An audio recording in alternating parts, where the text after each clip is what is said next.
रहमान रहीम। तव्हांजे इल्म में आहे त सबा जहिड़ी सिंध हमेशह सूरनि में रही आहे। सबा जहिड़ी सिंध हमेशह वागुनि जे वातनि में रही आहे। नाअहल नालाइक चोर दरवाज़े सां मुसलत हुक्मराननि हमेशह सबा जहिड़ी सिंध ऐं सिंध जे अवाम जे मथां ज़ुल्म ऐं ज़्यादतियूं कयूं आहिनि।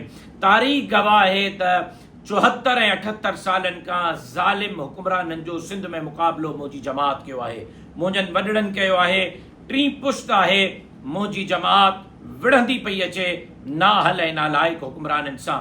ऐं अव्हां जे इल्म में आहे त कॾहिं जज़ीरनि जा सौदा, कॾहिं वसीलनि जा सौदा, कॾहिं ज़मीनुनि जा सौदा, कॾहिं नौकरियूं खपाइण खां वठी करे कारूंजर खपाइण ताईं जो कारोबार उरूज ते, कॾहिं इस्पतालुनि स्कूलनि खां वठी रोडनि रस्तनि ताईं पैसा हज़म, ऐं कॾहिं अवाम जो वोट चोराए करे नाअहल ऐं नालाइक हुक्मराननि खे पैसनि ते हुकूमतूं ॾियण जो सिलसिलो ज़बाने ज़द आम आहे। ऐं हाणे ज़्यादती इहा आहे जो दरियाए सिंध ते नवां केनाल अॾण जी मनसूबाबंदी पई थिए, बल्कि कमु शुरू थी चुको आहे। पहिरें ॾींहं खां जमयत उलमा इस्लाम इन हवाले सां मैदान ते आहे। कालाबाग डैम गैर शरई आहे जी फतवा मुंहिंजी जमात ॾिनी हुई। दरियाए सिंध ते नवनि केनालनि जे ख़िलाफ़ शरई फतवा मुंहिंजी जमात जारी कई आहे। प्रेस क्लबनि जे ॿाहिरां मुज़ाहिरा हुजनि या चौक ऐं चौराहे ते मुज़ाहिरा हुजनि, मीरपुर ख़ास ऐं सखर में मिलियन मार्चुनि में दरियाए सिंध ते ठहंदड़ केनालनि जे ख़िलाफ़ मज़म्मती करारदाद हुजनि, या रमज़ान जे मुबारक महीने में मस्जिदनि जे ॿाहिरां सिंध जे लाइ आवाज़ उथारणो हुजे, जमयत उलमा इस्लाम पंहिंजो किरदारु अदा कयो आहे। हींअर बि जमयत उलमा इस्लाम 6 अप्रैल ते दरियाए सिंध ते ठहंदड़ नवनि केनालनि जे ख़िलाफ़ सिंधु बचाए जो उनवान सां एहतजाजी मुज़ाहिरा पई करे। मां उन हवाले सां शेड्यूल अव्हां जे साम्हूं रखी रहियो आहियां। इन शेड्यूल जे तहत मां पाण ऐं सूबाई अमीर हज़रत साईं अब्दुल क़यूम हालिजवी साहब धरणनि में 6 अप्रैल जे धरणनि में शिरकत कंदासीं। लिहाज़ा कारकुन शेड्यूल खे नोट कनि ऐं उन शेड्यूल जे तहत जेको आहे उन्हनि मुज़ाहिरनि में शिरकत कनि। मां कोशिशि कंदुसि त सभिनी धरणनि में मां पाण पहुची सघां। धरणा सुबुह जो 8 बजे खां वठी शाम जो 6 बजे ताईं हूंदा। ऐं धरणा काथे काथे लॻंदा? गुड्डू बैराज कश्मीर जे मक़ाम ते, उते ज़िला घोटकी ऐं ज़िला कंदकोट कश्मीर जा कारकुन शिरकत कंदा। ऐं गुड्डू बैराज जे मक़ाम ते सूबाई अमीर हज़रत साईं अब्दुल क़यूम हालिजवी साहब ऐं मां इंशा अल्लाह सुबुह जो 8 बजे धरणे में शिरकत कंदासीं ऐं उतां धरणे खां मुखातब थी करे दरियाए सिंध जे हवाले सां पंहिंजो पैगाम अवाम जे साम्हूं रखंदासीं।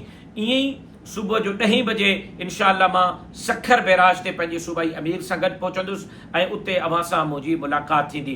12 बजे मंझंदि जो इंशा अल्लाह सखर ऐं ख़ैरपुर पुल ते मां इंशा अल्लाह अवां सां गॾु हूंदुसि धरणे में। ऐं ईअं ई इंशा अल्लाह मंझंदि जो 2 बजे दादू मोरो दरियाह जे पुल ते मां इंशा अल्लाह अवां जे विच में मौजूदु हूंदुसि पंहिंजे सूबाई अमीर सां गॾु। ऐं ईअं ई इंशा अल्लाह 4 बजे शाम जो काज़ी अहमद ऐं आमरी पुल ते मां अवां जे दरमियान मुज़ाहिरे में हूंदुसि पंहिंजे सूबाई अमीर सां गॾु इंशा अल्लाह। ऐं ईअं ई शाम जो 6 बजे जामशोरो हैदराबाद पुल ते मां अवां जे एहतजाज में अवां जे दरमियान हूंदुमि। अवां खे गुज़ारिश आहे सिर्फ़ु जमयत उलमा इस्लाम जे कारकुननि खे न, पूरे सूबे सिंध जे अवाम खे त अचो सिंधु सिंध बचाए जे इन मुहिम में असांजा हमराही थियो ऐं दरियाए सिंध ते केनालनि जे ख़िलाफ़ भरपूर आवाज़ उथारियो, तारीख़ी धरणा मुनक़िद कयो ऐं घोटकी ऐं कश्मीर जे कारकुननि खे पाबंद करियां थो त सुबुह जो फिक्स 8 बजे मां इंशा अल्लाह उते मौजूदु हूंदुसि। उमीद करियां थो त जीअं मां 8 बजे उते पहुचंदुसि तव्हां बि 8 बजे उते पहुचंदव। सखर ऐं शिकारपुर जे कारकुननि खे गुज़ारिश करियां थो त 10 बजे मां पहुचंदुसि, तव्हां मूंखां पहिरियां जेको आहे सखर पुल ते मौजूदु हूंदव। ईअं ई लारकाणी ऐं ख़ैरपुर जे कारकुननि खे गुज़ारिश करियां थो मां 12 बजे उते पुल ते मौजूदु हूंदुसि लारकाणी ख़ैरपुर ते पंहिंजे सूबाई अमीर सां गॾु, त तव्हां महिरबानी करे 12 बजे खां पहिरियां उते मौजूदु हूंदव। ईअं ई मां दादू ऐं नौशरो फिरोज़ जे कारकुननि खे गुज़ारिश करियां थो त मां 2 बजे मंझंदि जो जेकॾहिं दादू ऐं नौशरो मोरे जे पुल ते मौजूदु हूंदुसि त तव्हां मूंखां पहिरियां उते इनशा अल्लाह मौजूदु हूंदव। ऐं ईअं ई मां गुज़ारिश कंदुसि नवाब शाह सन ऐं सेवण जे कारकुननि खे त मां 4 बजे अव्हां वटि मौजूदु हूंदुसि इनशा अल्लाह काज़ी अहमद ऐं मोरो पुल ते, त तव्हां मूंखां पहिरियां उते मौजूदु हूंदव। ऐं ईअं ई जामशुरो ऐं हैदराबाद जे कारकुननि खे गुज़ारिश करियां थो त मां शाम जो 6 बजे पुल ते मौजूदु हूंदुसि त तव्हां मूंखां पहिरियां उते मौजूदु हूंदव। ऐं ठट्टा ऐं सिजावल ते सुबुह जो 8 बजे खां धरणो शुरू थींदो, शाम जो 4 बजे ताईं जारी रहंदो। ठट्टा सिजावल पुल ते सीनियर नायब अमीर सूबे सिंध जा हज़रत साईं मोहम्मद सालेह हद्दाद साहब ऐं मरकज़ी सालार इंजीनियर अब्दुल रज़ाक आबिद लाखो साहब ऐं सूबाई असांजा नाज़िम हाजी अब्दुल मालिक तालपुर साहब, सूबाई नाज़िम जनाब मौलाना फ़तेह मोहम्मद मेहरी साहब ऐं बिज़नेस फोरम सिंध जा सदर हाफ़िज़ रफ़ीक अहमद सुमरो साहब ठट्टा ऐं सिजावल पुल ते धरणे जी क़यादत कंदा। मां सिंध जे अवाम खे अपील करियां थो त 6 अप्रैल ते घरनि खां निकिरी अचो, इन्हनि मुज़ाहिरनि में शिरकत कयो, भरपूर अंदाज़ में शिरकत कयो, सिंध जे लाइ पंहिंजो पाण खे पेश कयो त सिंध हूंदी त असां हूंदासीं, सिंध न हूंदी त पोइ असांजो वजूद बि अजायो आहे।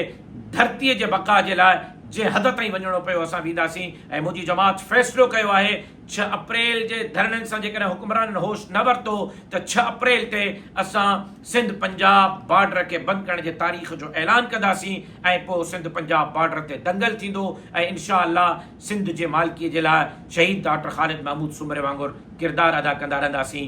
6 अप्रैल ते सिंधू बचाएं, सिंध बचाएं, दरियाह जे हर पुल ते लखे माण्हू पहुची करे ॿुधाइनि त असां दरियाए सिंध जे बका जे लाइ, सिंध जे बका जे लाइ असां पंहिंजा सियासी मसलकी ज़ाती इख़्तिलाफ़ात बालाए ताक़ रखी करे सिंध जे लाइ मुतहिद ऐं मुतफ़िक़ आहियूं।